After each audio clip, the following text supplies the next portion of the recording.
दोस्तों, क्या होगा अगर पूरी पृथ्वी पे अचानक ही एलियंस रहना शुरू कर दे और वो एलियंस इंसानों को खाने के लिए मारने लगे। कुछ ऐसा ही घटना घटती है आज की हमारी इस मूवी में। लेकिन मूवी का हीरो एलियंस के खिलाफ फाइट करता है और वो ऐसा प्लान यूज करता है जो आप लोग सोच भी नहीं सकते। तो यही सब आप लोग देखेंगे आज की इस मूवी में। इस मूवी का नाम है द टुमारो वॉर। तो कहानी की शुरू में हम एक वॉर के दौरान डैन और उसके साथियों को पानी में गिरते हुए देखते हैं। यहाँ से 24 साल पहले की कहानी बताई जाती है, जहाँ पे डैन हाई स्कूल में बायोलॉजी का टीचर है। डैन अपनी पत्नी एमी और बेटी मूरी के साथ रहता है। डैन को आर्मी रिसर्च सेंटर में काम करने का शौक होता है, इसीलिए उसने आर्मी रिसर्च लैब में जॉब करने के लिए अप्लाई किया होता है, जिसका आज ही के दिन इंटरव्यू है। डैन अपने घर जाता है क्योंकि आज उसकी घर में क्रिसमस पार्टी होता है। तभी डैन एमी को इंटरव्यू के बारे में बताती है, जिस पर एमी उस पर गुस्सा होती है क्योंकि वो चाहती है कि डैन आज के दिन उसके फैमिली के साथ बिताए। साथ ही एमी बताती है कि तुम्हारे पिता ने मूरी को क्रिसमस कार्ड भेजा है, जिससे डैन को गुस्सा आता है क्योंकि वो अपने पिता से नफरत करती है। असल में उसकी पिता ने उसे छोड़ दिया था। तब से ही डैन उनसे बात नहीं करता है। इसके बाद डैन अपने इंटरव्यू के लिए जा रहा होता है, जिस दौरान उसे कॉल से पता चलता है कि उन्होंने उसे रिजेक्ट करके वो जॉब किसी और को दे दी है। डैन को बहुत गुस्सा आता है और वो अपनी फाइल को डस्टबिन में डालकर घर के अंदर आ जाती है, जहाँ पर वो मूरी और एमी के साथ बैठकर फुटबॉल मैच देखने लगता है। जिस दौरान बीच मैच में अचानक एक पोर्टल खुलता है और देखते ही देखते उसके अंदर से बहुत सारे सोल्जर्स बाहर आते हैं। इन सोल्जर्स की लीडर लेफ्टिनेंट हार्ट भी बाहर आती है, जो सभी लोगों को बताती है कि वो लोग फ्यूचर से आए हैं, जहाँ 2051 में व्हाइट स्पाइक नाम का एलियंस और इंसानों के बीच जंग छिड़ गई है और वो इस जंग में हार रहे हैं। अगर ऐसा ही चलता रहा तो अगले 11 महीने में पूरी धरती से इंसानों का खात्मा हो जाएगा। हार्ट सभी को हेल्प करने का कहती है ताकि वो इस जंग को जीत सके। इस इंसिडेंट के बाद सभी देश उनके हेल्प करने के लिए आम लोगों को सेना में भर्ती करके उन्हें फ्यूचर में भेजता है, पर फिर भी फ्यूचर वाली दुनिया में इंसानों की आबादी 5 लाख से कम बचती है। साथ ही फ्यूचर में भेजे 50% लोगों की जान गंवाने से अब लोग फ्यूचर में जाने के लिए सवाल उठाने लगते हैं, जिसके चलते सभी फ्यूचर में जाने के लिए विरोध करने लगते हैं। असल में सिर्फ सभी को 7 दिन के लिए ही भेजा जाता है। अगर वो 7 दिनों तक वहाँ पे सरवाइव कर जाते तो उन्हें वापस पास्ट में बुला लिया जाता है। इधर मूरी भी इस बात से परेशान होकर रोने लगती है और अपनी माँ को कहती है कि वो कभी भी फ्यूचर में ना जाए। तभी डैन वहाँ आती है और मूरी से बात करके उसे शांत करता है। अगले दिन जब डैन क्लास में होता है तब उसकी फोन में एक अलर्ट मैसेज आती है। असल में डैन को जल्द से जल्द आर्मी रिसर्च सेंटर में आने को कहा जाता है। डैन जल्दी से वहाँ जाता है क्योंकि उसे लग रहा था कि उसे अब जॉब मिल जाएगी, लेकिन यहाँ आने पर सोल्जर उसके हाथ को एक मशीन में डालते हैं। तब डैन को पता चलता है कि वो लोग उसे फ्यूचर में लड़ने के लिए भेजने वाले हैं। वो डैन को ये भी बताते हैं कि उसकी 7 सालों में मृत्यु हो जाएगी। डैन उनसे कुछ पूछ पाता तभी उसके हाथों में एक डिवाइस लगा दिया जाता है ताकि वो लोग डैन को ट्रैक कर सके, और उसे बताया जाता है कि अगर उसने इस डिवाइस के साथ छेड़छाड़ की तो उसे जेल भी हो सकती है। अब डैन को 24 घंटे के अंदर अपने सारे पर्सनल्स काम निपटाने को कहा जाता है क्योंकि उसके बाद उसे जंग के लिए ट्रेन किया जाएगा। ये सब डैन के मर्जी के खिलाफ हो रहा था, पर अब वो कुछ नहीं कर सकता था। तभी हम एमी को देखते हैं, जो कि एक थेरेपिस्ट है और वो फ्यूचर से वापस आए हुए लोगों की काउंसलिंग करती है। इसके बाद वहाँ डैन आता है और एमी को बताती है कि उसे 2051 में भेज रहे हैं। एमी जानती थी कि वहाँ से वापस आना मुश्किल है, इसलिए वो डैन को वहाँ जाने से मना करती है, जिस पर डैन बताता है उन्होंने मेरी हाथ पर ट्रैकर लगा दिया है, इसलिए अब चाहकर भी मैं कुछ भी नहीं कर सकता। जिस पर एमी डैन को उसकी पिता की हेल्प लेने को बोलता है क्योंकि सिर्फ उनके पिता ही उस डिवाइस को बाहर निकाल सकते हैं। जिसके बाद डैन अपने पिता के पास जाता है, जहाँ उसके पिता डिवाइस को निकालने के लिए तैयार हो जाते हैं, पर पुरानी बातों को याद करते हुए दोनों के बीच बहस होने लगती है। इसलिए डैन गुस्से में उस डिवाइस को बिना निकाले ही वहाँ से चला चला जाता है और एमी को बताता है कि उसे जंग के लिए जाना ही होगा। ये जानकर एमी बहुत रोती है, पर डैन उससे प्रॉमिस करता है कि वो 7 दिन में वापस आ जाएगा। जिसके बाद वो मूडी को अलविदा कहता है और वो वहाँ से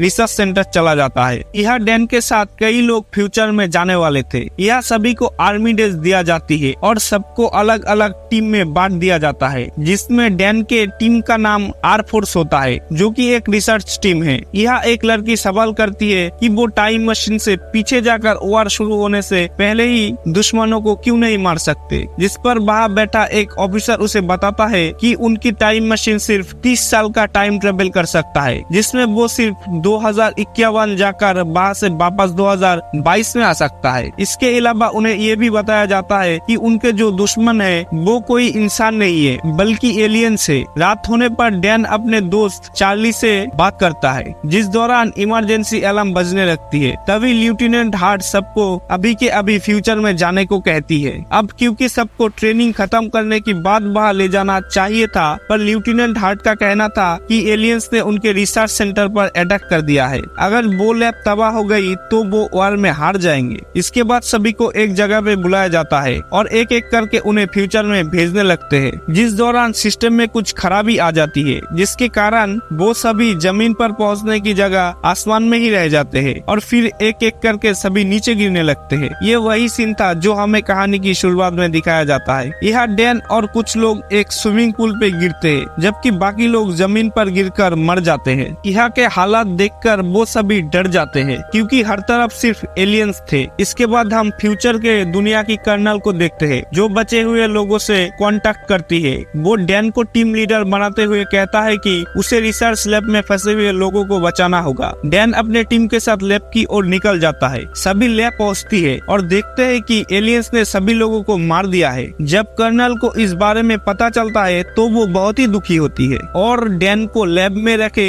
हार्ड ड्राइव लाने को कहती है। इन लोगों के पास ज्यादा टाइम नहीं होता, क्योंकि एलियंस लैब में आने वाले थे। जिसके बाद कर्नल डैन को लैब में रखी सभी बायोलॉजिकल मटेरियल भी साथ लाने को कहती है, जिस दौरान वहाँ पे एलियंस भी आने लगते हैं। इसलिए यहाँ के सोल्जर्स लैब पर बॉम्ब गिराकर उसे पूरी तरह तबाह करने के लिए निकल जाती है। कर्नल बताती है कि डैन और उसके साथियों के पास सिर्फ 3 मिनट है, जिसके बाद लैब को ब्लास्ट कर दिया जाएगा। पर जब वो लोग लैब से बाहर जा रहे होते हैं तभी एलियंस उन पर हमला कर देते हैं। ये एलियंस बहुत ही ताकतवर होते हैं और उन पर गोलियों का कोई भी असर नहीं होता है। एलियंस की हमले में डैन की कुछ साथी मार जाते हैं और बचे हुए लोग जैसे ही लैब के बाहर आता है तब वहाँ बहुत सारे एलियंस आने लगते हैं और उन लोगों का पीछा करने लगता है। इसी बीच वहाँ आर्मी आ जाती है, पर एलियंस उन्हें जान से मार डालते हैं। कोई रास्ता ना दिखने पर डैन और बाकी लोग एलियंस को शूट करने लगते हैं। फिर थोड़ी ही देर बाद वहाँ बॉम्ब गिराया जाता है, जिससे बहुत ही बड़ा ब्लास्ट हो जाता है, जिससे सभी एलियंस मारे जाते हैं। साथ ही इस ब्लास्ट के कारण डैन के कई साथी भी मारे जाते हैं और कई घायल हो जाता है। अब जैसे ही डैन की आँख खुलती है तो वो एक कैंप में होता है। यह पता चलता है कि ब्लास्ट में डैन के अलावा उसका दोस्त चार्ली ही बचा था। जब वो दोनों कैंप के बाहर आते हैं तो उन्हें अपने टीम का एक और आदमी दिखता है, जिसका नाम डोरियन है। डोरियन फ्यूचर में तीसरी बार आया था, इसलिए डैन उससे पूछता है कि क्या तुम मरने से नहीं डरते हो, जिस पर डोरियन बताता है कि उसे कैंसर है और वो सिर्फ 6 महीने ही जी सकता है, इसलिए उसे अपने तरीके से बचे हुए लाइफ जीनी है और घर पर रहने से अच्छा वो लड़कर मरना चाहता है। इसी दौरान वहाँ 2 सोल्जर्स आता है जो डैन को अपने साथ आने को कहते हैं, जबकि डोरियन और चार्ली को वापस लैब वाली जगह पर जाने को कहा जाता है। डैन डोरियन से चार्ली का ध्यान रखने को कहता है, क्योंकि चार्ली बहुत डरा हुआ था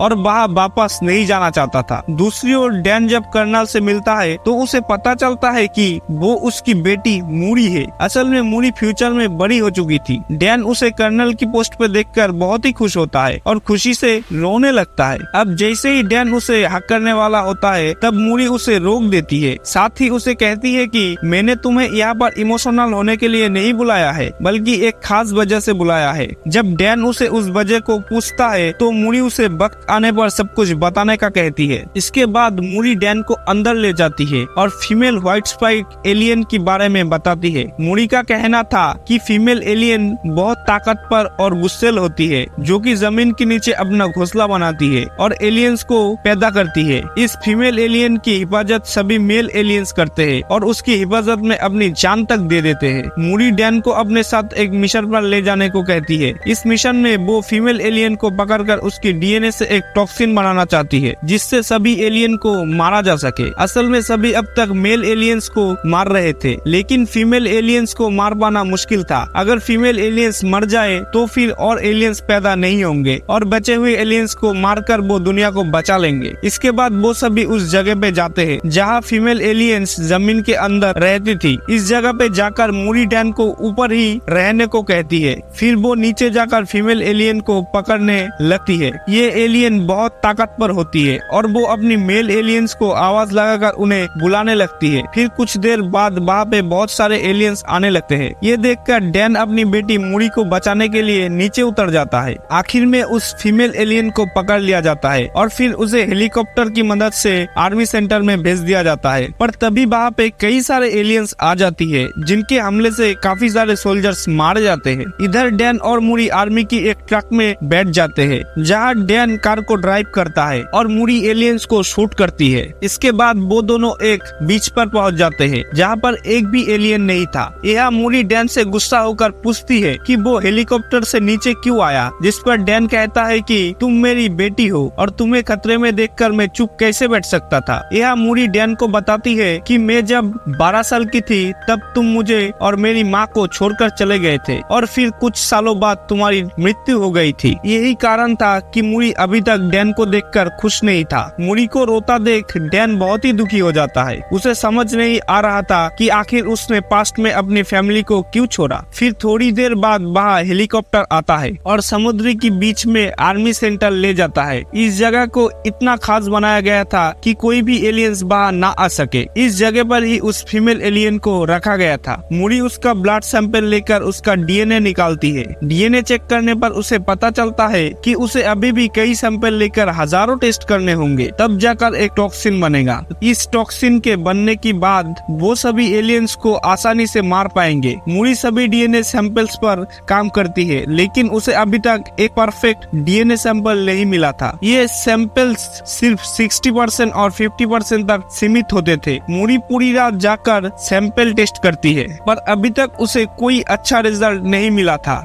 इसके बाद वह डैन आता है और मूरी को रेस्ट करने को कहता है। आज के दिन डैन को यहाँ 7 दिन हो चुके थे, इसलिए अब उसे वापस 2022 में जाना था। डैन मूरी से पूछता है कि आखिर उसने उसे यहाँ पर क्यों बुलाया था, जिस पर मूरी कहती है कि अगर ये टॉक्सिन बन गया तो इसे अपनी दुनिया में वापस ले जाना तुम्हारा काम है, क्योंकि यह और टॉक्सिन बनाने में काफी समय लग जाएगा। पर तुम जब इसे लेकर अपनी दुनिया में जाओगे तो इसे बनाने के लिए काफी वक्त होगा। जब ये टॉक्सिन बन जाएगा तो वो अपने दुनिया में वार को शुरू होने से रोक सकते हैं। इसी दौरान उन्हें डीएनए सैंपल टॉक्सिन 100% होते हुए दिखती है। तभी वो फीमेल एलियन भी जाग जाती है और जोर जोर से चिल्लाने लगती है, जिसकी आवाज सुनकर सभी मेल एलियंस बाहर आने लगते हैं। इनके तादाद इतनी थी कि सबको मारना मुश्किल था। एलियंस बुरी तरह सोल्जर को मारने लगती है। वही डैन और मूरी एक साथ होते हैं, जिस दौरान मेल एलियंस उस फीमेल एलियन को आजाद कर देता है। अब डैन को जल्द से जल्द उस जगह तक पहुंचना है जहां से वो वापस 2022 में जाएगा, लेकिन इस जगह पर काफी एलियंस आ चुके थे।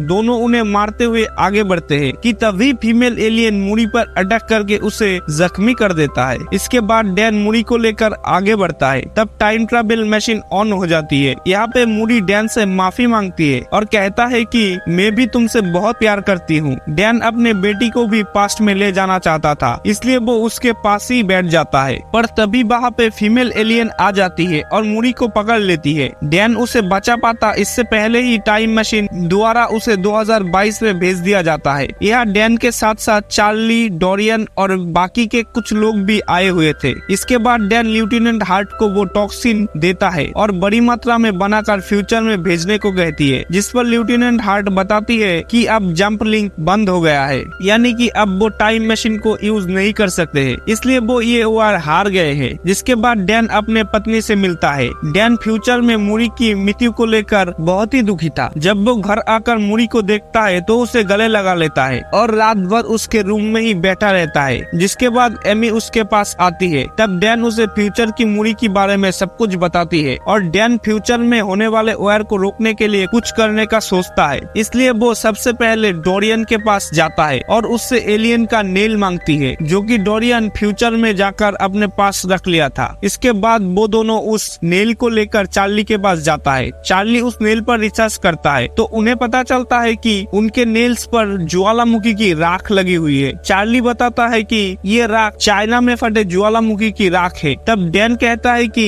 लेफ्टिनेंट हार्ट ने बताया था कि एलियंस का पहला हमला रशिया में हुआ था, फिर उनके नेल्स में चाइना की ज्वालामुखी की राख क्यों है? तभी डैन को उसका एक स्टूडेंट याद आता है जो कि ज्वालामुखी टॉपिक के बारे में बहुत कुछ जानता था। इसलिए वो तीनों उसके पास जाता है, जहाँ स्टूडेंट बताता है कि आज से हजारों साल पहले चाइना में ज्वालामुखी फटा था, जिसकी लहर रशिया तक भी पहुंच गई थी और फिर वो राख में बदलकर वहीं पर जम गई थी। फिर कुछ समय बीतने के बाद वो जगह बर्फ में ढक गई। ये सब जानने के बाद वो समझ जाता है कि जरूर कोई एलियन शिप वहां आई होगी और फिर बर्फ ढकने के कारण वो वही दब गए होंगे, जो कि 2051 में बर्फ पिघलने के बाद धरती के ऊपर आ गए। इसके बाद डैन और चार्ली डिफेंस ऑफ सिक्योरिटी के पास जाकर उन्हें सारी थ्योरी बताते हैं और रशिया जाकर सभी एलियंस को वार के पहले ही मारने को कहते हैं, लेकिन वो उन दोनों की थ्योरी पर यकीन नहीं करता है, इसलिए उनका साथ देने के लिए मना कर देता है। इसलिए वो तीनों खुद ही बाहर जाकर उन एलियंस को मारने का सोचता है। अब डैन अपने पिता से हेल्प मांगने के लिए जाता है क्योंकि उनके पास प्लेन था।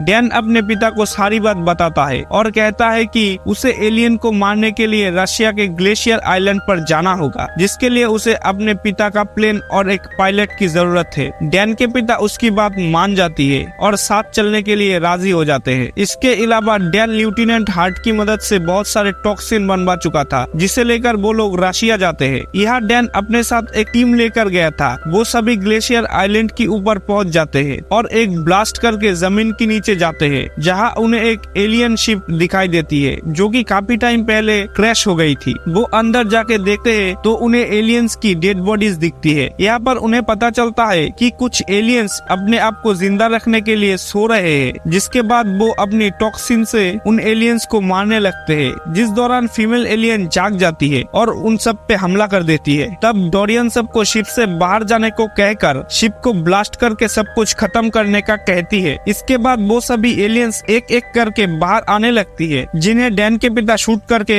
मारते हैं। लेकिन ज्यादा एलियंस होने के कारण डोरियन को शिप ब्लास्ट करनी पड़ती है, जिसके कारण डोरियन का भी मौत हो जाती है। यहाँ सिर्फ चार्ली, डैन और उसके पिता ही बचे थे। फिर डैन के पिता बताते हैं कि एक एलियन यहाँ से भाग गया है। अब दोनों उसे ढूंढते हैं और चालाकी से उस पर शूट करता है। ये वही फीमेल एलियन होती है जो कि बहुत ताकतवर है और उसे आसानी से मार पाना बहुत ही मुश्किल है। तभी वो बाहर से भागकर छुप जाती है और अचानक से डैन पर हमला करती है। ये देख डैन के पिता उस पर अटैक करके डैन को बचाता है, पर थोड़ी देर बाद वो डैन के पिता पर अटैक करती है। तब डैन जल्दी से उठकर उस एलियन को पहाड़ से गिराकर मार देता है। इसके बाद डैन अपने घर आ जाता है और उसके साथ उसके पिता भी होते हैं। फिर डैन डिसाइड करता है कि वो ऐसी कोई भी गलती नहीं करेगा जिससे उसका परिवार टूट जाए। और इसी के साथ ये मूवी यहीं पे एंड होती है।